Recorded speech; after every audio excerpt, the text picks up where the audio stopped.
Hi guys, yan, mag-ano na tayo, mag-seal na tayo ng ating pork with alamang in a jar. So, ang ginawa ko, ilalagay ko dito sa steamer ng within 1 hour para ma-sealed at saka mamatay yung bacteria. So, yan, tatakpan ko siya. Since medyo may awang siya, medyo malaki yung ating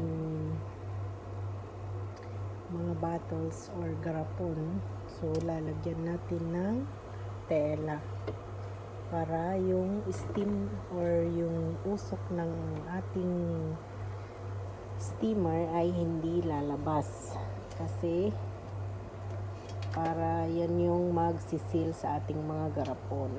So, yan guys. Ililib na natin yan ng 1 hour. So, magta-timer po tayo.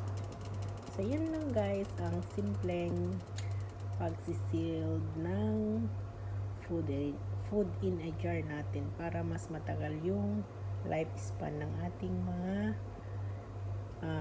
produkto o ulam na nilalagay natin sa ating garapon. So, follow for more and subscribe sa ating YouTube channel. Thank you for watching.